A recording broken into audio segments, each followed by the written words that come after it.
Le gouvernement de la transition informe l'opinion nationale de l'arrestation d'un groupuscule d'éléments marginaux des forces armées de sécurité maliennes pour des infractions pénales visant à déstabiliser les institutions de la République. Ces militaires et des civils n'ont eu d'autres ambitions que de chercher à briser, avec l'aide d'États étrangers, la dynamique de la refondation du Mali. Grâce au professionnalisme et à la vigilance des services spécialisés, la conspiration a été mise en échec, suivie de l'arrestation des acteurs dès le 1er août 2025. Parmi les personnes interpellées figure un ressortissant français répondant au nom de Visilier Yann, agissant pour le compte du service de renseignement français, qui a mobilisé des responsables politiques, des acteurs de la société civile et des militaires, dont les généraux de brigade Abbas Dambélé et Nema Sagara. Who really writes Mali's destiny? On the night of August 1, 2025, someone tried to change it without a single shot. Two generals, trusted for decades, moved under the cover of darkness, believing they were the authors of a new dawn. But the script was already finished, and they were only characters in it. At 3:17 a.m., the trap snapped shut. Arrests swept across the capital, from barracks to hidden apartments. By sunrise, the coup lay in pieces, its foreign fingerprints impossible to deny. One passport. One plan. And a truth no headline could print: Mali's fight for its soul began long before this night. If you believe sovereignty is not negotiable, say it now in the comments. Because in moments like this, silence is the loudest surrender. On August 14, 2025, Mali's transitional government announced it had thwarted a coup attempt. Over 40 arrests, including two generals, Abbas Dembélé and Nema Sagara, and a French national accused of working for foreign intelligence. Official statements framed it as a desperate move to derail Mali's refoundation. A project binding its fate to that of Burkina Faso and Niger. The arrests came just weeks after the junta extended military rule until 2030, a move praised by some as a shield for sovereignty, condemned by others as a betrayal of democracy. But this was no simple power struggle. Beneath the headlines lies a collision of visions, one for ballots, one for borders unbroken. And both claim to speak for Mali's future. Progress had a strange way of attracting enemies. By mid-2025, Mali was not the same country that had once bent under the weight of foreign dictates. New roads cut through the heartland, linking villages that had been isolated for decades. Health centers, 47 of them, rose from the red earth, their white walls standing as quiet defiance against years of neglect. The numbers told a story as sharp as any bullet: mining revenues up 340%, gold contracts renegotiated so Mali now kept 65% instead of a meager 15%. In the central regions, attacks dropped by 40%, a change that even the most cynical could not ignore. But in politics, as in war, victory breeds its own threats. Behind closed doors, whispers grew. Not everyone in uniform believed that sovereignty could survive without elections. To them, power without a ballot was a borrowed crown, and every day it stayed on the junta's head risked turning it into something else entirely. Among those arrested in the early hours of August 1 were men who had fought for Mali's survival, men who now claimed they were fighting for its legitimacy. Their opponents in government called them reckless pawns in a foreign game. And in a detail that would electrify the nation, one of those foreign players carried a French passport. For the junta, this was not merely an act of betrayal, it was proof of a larger war being waged in the shadows. The foreign national, accused of mobilizing politicians, civil society actors, and soldiers alike, fit into a pattern Malians had come to know too well: destabilization dressed as rescue. The arrests were presented as a shield, a necessary strike to keep the refoundation intact until the Confederation of Sahel States could be locked into reality. But the debate did not stop with the headlines. Was the Confederation worth delaying democracy? The alliance with Burkina Faso and Niger promised joint armies, shared gold revenues, and infrastructure projects immune to Western pressure. It promised a future where the Sahel could not be split apart by the flick of a foreign pen. And yet, for many, the idea that such power could be built without the consent of the governed was a gamble too dangerous to ignore. In markets from Bamako to Timbuktu, conversations turned from bread prices to politics. Some said, let them build first, votes can wait. Others warned, if you build without consent, you build on sand. The tension was not just between soldiers and civilians, it was between visions of what Mali should be. On one side stood those who believed sovereignty must come before ballots. That only from a position of strength could democracy flourish. On the other, those who saw any delay in elections as a betrayal of the very ideals the country claimed to defend. And there was a third layer, less visible, but just as potent. Some feared that in breaking with France and turning to Russia, Mali was simply trading one dependency for another. To them, the gold revenues and new roads meant little if the price was another foreign flag planted in the soil, another set of deals written in a language not their own. This unease did not make them allies of the coup plotters. But it did make them question whether sovereignty was truly being won or just repainted. In the streets, the arrests had a chilling effect. Political parties had already been dissolved months earlier. Public gatherings were restricted. Those who might have marched now spoke in coded phrases, their criticism folded into folk songs and market gossip. The junta insisted these measures were temporary. A firewall against chaos. Critics called them the slow erosion of the very freedoms the military had once promised to protect. Yet, as history has often shown, a nation's fate is rarely decided by the loudest voices. It is shaped by the quiet, consistent choices of its people, choices made in markets, in family councils, in the guarded conversations between friends. That is why this moment matters. Because Mali is not only deciding whether to stand with its current leaders or against them, it is deciding what it values most when the two cannot be had at once. If you believe courage is not just holding the line against an enemy, but also holding the line on what kind of country you want to live in, then this is your moment to join the conversation. Share what sovereignty means to you, and what price you think it is worth paying. History will record the arrests, the statements, the headlines. But only we can decide which vision survives. In the Sahel, alliances are not built in conference rooms alone, they are forged in the heat of shared battles. By the time the coup attempt rattled Mali's capital, the Alliance of Sahel States, AES, was no longer a political experiment. It was a living shield. Burkina Faso, Mali, and Niger had bound their security, economies, and futures together in a pact that promised to rewrite the rules of Africa's most contested region. And that pact was exactly what foreign eyes feared. The Confederation was not just about soldiers marching under a shared flag. It meant gold mines no longer auctioned off to the highest Western bidder. It meant border security that could defy foreign-sponsored militias. It meant infrastructure projects funded without a single Western loan, corridors, dams, and power grids that would not vanish with the stroke of an IMF pen. For Mali, this was sovereignty in action, not on paper. But sovereignty is a prize, and every prize has its thieves. Intelligence briefings after the coup attempt painted a pattern the Sahel had seen before. Political actors in the capital meeting quietly with envoys from embassies that had, on paper, been cut off from Mali's inner circle. Former military officers receiving unexplained transfers, timed with public statements calling for urgent return to constitutional order. And somewhere in the middle of that web, a French passport that, according to investigators, linked these scattered threads into something far more deliberate. It was not the first time foreign powers had been accused of trying to fracture the AES alliance. Niger had faced economic sanctions from ECOWAS after its own military takeover, with Western states using trade and finance as leverage. Burkina Faso had been targeted with disinformation campaigns aimed at undermining public trust in its leadership. For Mali, the coup plot was simply the next move in a larger chess game: isolate one member of the alliance, weaken the others by default. Inside government war rooms, the logic was clear. If AES survived its infancy, it could become a bloc too valuable to break, too united to manipulate. If it failed, each country would return to standing alone, a position foreign powers knew how to exploit.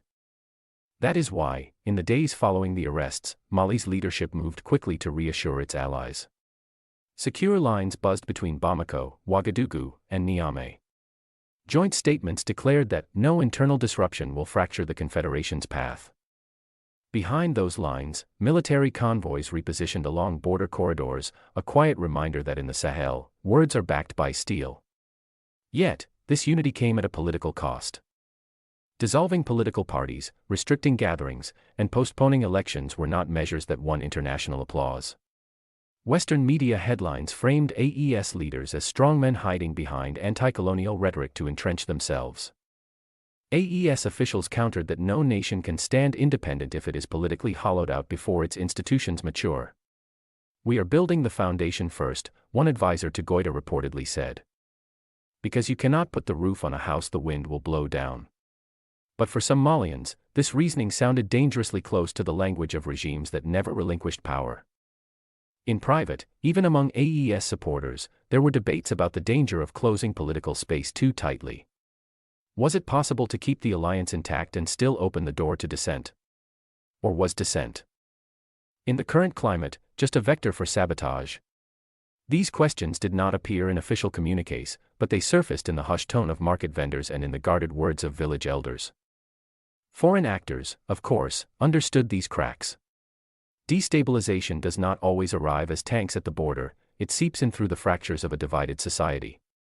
Funding opposition media, amplifying every civilian grievance, offering training to security officials with one hand while penning policy memos with the other, these were the subtle tools of influence. And they were far cheaper than war.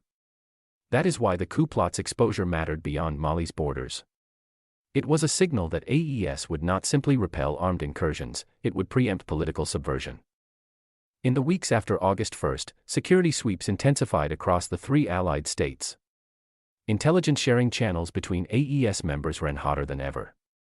In Niger, joint patrols along the Libyan frontier intercepted armed groups suspected of receiving foreign supplies. In Burkina Faso, cyber units traced a disinformation campaign back to servers registered overseas. The message was unmistakable: unity was not a slogan, it was a defensive posture. Still, the path forward was fragile. Every public show of strength risked being painted as authoritarianism by critics abroad. Every concession to democratic demands risked being exploited as a window of vulnerability. The AES leadership was walking a ridge line, with steep drops on either side. For Mali's leadership, the choice was clear in theory: protect the alliance, protect sovereignty, and accept the diplomatic fallout.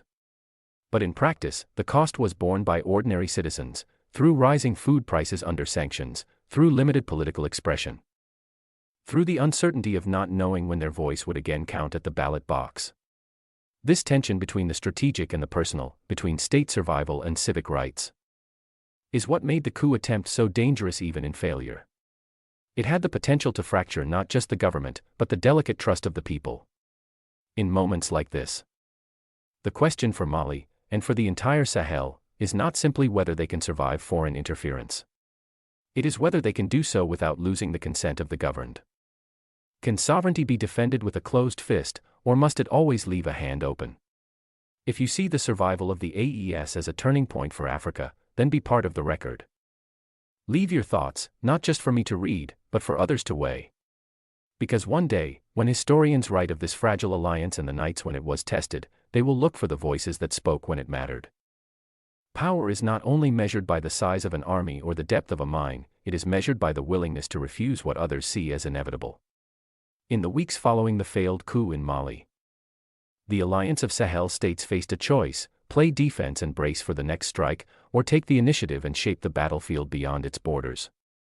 They chose the latter. AES leaders understood, doomed to collapse under its own contradictions. To counter that, they would need more than military patrols, they would need to demonstrate, in tangible ways, that their union brought benefits no outside power could match. The first moves were symbolic, but potent. Joint humanitarian convoys crossed borders without bureaucratic delay, delivering food, medicine, and engineering teams to regions hit by drought. State media across the three capitals covered these missions with the same refrain: our borders are lines of unity, not division. In markets from Gao to Niamey, traders began to talk about the speed at which goods now moved within the bloc, unburdened by customs checkpoints designed in colonial times. Then came the economic counteroffensive. AES finance ministers announced a coordinated policy to renegotiate all remaining extractive contracts still tied to pre-alliance terms. Foreign firms accustomed to dictating conditions suddenly found themselves confronted with a united front demanding fairer revenue splits, stricter environmental standards, and local employment quotas. For Western boardrooms, this was a nightmare scenario: three resource-rich nations acting as one, each ready to walk away from deals that failed to meet the new baseline. But perhaps the most strategic move was in diplomacy. Rather than wait for sanctions or condemnations to pile up, AES dispatched joint delegations to capitals in Asia, Latin America, and the Middle East, seeking investment and technology partnerships that bypassed traditional Western channels. The message was clear: the Sahel would not be a pawn in any single geopolitical camp. If one door closed, another would be built. These moves did not go unanswered. Western governments increased funding to regional programs labeled as civil society support, many of which AES intelligence claimed were fronts for political influence. Foreign media outlets doubled down on coverage of internal dissent, portraying every protest or criticism as a sign of impending collapse. The hope was to fracture public opinion from within, to make the people see the alliance as a burden rather than a shield. Inside AES strategy rooms, the response to this was calculated patience. Leaders understood that overt suppression of criticism could feed the narrative against them, but ignoring it entirely could allow it to metastasize. Instead, they invested in parallel channels, community radio stations, cultural programs, and public forums framed not as government propaganda but as spaces for dialogue on sovereignty, history, and the price of independence. These initiatives, while subtle, carried the weight of a deeper strategy, changed the lens through which the people saw their own reality, so that foreign narratives would not take root as easily. The international dimension of this struggle was just as fierce. At the United Nations, AES representatives coordinated speeches that reframed the debate around democracy and development. They posed the question that many in the global South had whispered for years: does legitimacy come from elections that leave a country economically vulnerable, or from policies that secure its sovereignty even if the ballot must wait? The question was never meant to win over Western diplomats, it was meant to resonate with other nations that had faced similar crossroads. And it did. In the corridors of the General Assembly, delegations from countries far beyond Africa began to seek AES officials for quiet talks. Still, unity demanded sacrifices. Within Mali, Burkina Faso, and Niger, political pluralism was at its lowest point in decades. Opposition figures either operated in exile or kept their criticism muted. This consolidation of power, while intended as a bulwark against infiltration, risked alienating segments of society that might otherwise have been neutral or even supportive. AES leaders knew this was a gamble. But from their perspective, it was a necessary one. We can reopen the political space once the walls are built high enough to keep the wolves out, an AES security advisor was quoted as saying. For the ordinary citizen, these high-level strategies were both distant and immediate. Distant, because most would never step foot in a cabinet room or diplomatic mission. Immediate, because their livelihoods, whether as farmers, traders, or students, were directly shaped by the policies born from those rooms. Cheaper cross-border transport meant better prices for goods. Joint security patrols meant fewer disruptions from armed groups on the roads. The larger battle over narratives might have played out on television screens, but its consequences could be felt in the quiet daily relief of a market stall open for business without fear. By late September 2025, just weeks after the coup attempt, AES had turned what could have been a moment of vulnerability into a demonstration of resolve. The message to both friend and foe was unmistakable: the alliance was not merely surviving, it was learning to fight on multiple fronts at once. And yet, beneath the surface, the same question whispered through the Sahel's wind still remained: could this kind of unity endure without the open consent of all its people? Could it balance the urgency of defending sovereignty with the patience required to build trust? Those answers were not yet written. And perhaps they could only be forged in the trials still to come. If you believe that an alliance like AES is more than a military pact, that it is a chance for a people to reclaim their future, then make your voice part of the record. Speak of what unity means to you, of what freedoms you are willing to protect, and of the costs you are willing to bear. Because the world is watching, and history, when it writes of this moment, will judge not only the leaders who stood at the front, but the citizens who chose to stand with them. The official story was simple: traitors in uniform, pawns of a foreign hand, removed before they could strike. But when the dust settled, whispers began to contradict the script. Among those arrested were men who had bled for Mali in its darkest hours. Men who had fought not for a paycheck but for the belief that a nation could stand on its own. In the weeks after the coup attempt, fragments of conversation leaked from interrogation rooms. They did not sound like the plotting of power-hungry opportunists. Instead, they were laced with a different fear, a fear that in severing the chains of one master, Mali was quietly fastening the links of another. These officers did not dispute the in closed briefings. They spoke of Russian advisors whose influence reached deeper than promised, of infrastructure deals that leaned heavily on Chinese financing, of military procurement contracts that tied supply chains to distant capitals. "We are building strong walls," one detained colonel was quoted as saying, "but whose hands will hold the keys?" For the junta, such doubts were intolerable in the wake of a destabilization attempt. To question the sources of AES's strength was, in their eyes, to weaken it. But to those who shared the officers' concerns, the arrests felt like a silencing, not of rebellion, but of caution. It was the kind of caution that had been ignored before in African history, when liberation movements traded foreign flags without dismantling the structures that had made them vulnerable. The twist was not that the coup had foreign backing, few doubted that. The twist was that some of its participants may have believed they were protecting Mali's sovereignty, not selling it. That belief, right or wrong, hinted at a deeper fracture. What does independence mean if it rests on the goodwill of another power? This was the question no press conference would touch. The one that lived only in private rooms and guarded conversations. Because to answer it honestly might mean admitting that sovereignty is not a finish line crossed once, but a constant negotiation with the world beyond your borders. And in that negotiation, even allies can become the leverage of someone else's game. The public would never hear these words in full. The narrative had been set, the arrests folded into the larger story of a confederation under siege. But history has a way of preserving inconvenient truths, whispered long enough to become impossible to ignore. If you believe sovereignty is more than a change of partners, if you believe it demands vigilance even toward those who stand beside you, then remember this moment. Because the line between liberation and dependency is thin, and it is all too easy to cross without realizing you have stepped over. In the end, the coup failed. But the questions it raised remain. Sovereignty is not won in a single night, nor is it lost in a single deal. It is a flame carried forward, kept alive not only by those in power, but by the millions who decide each day what kind of nation they will be.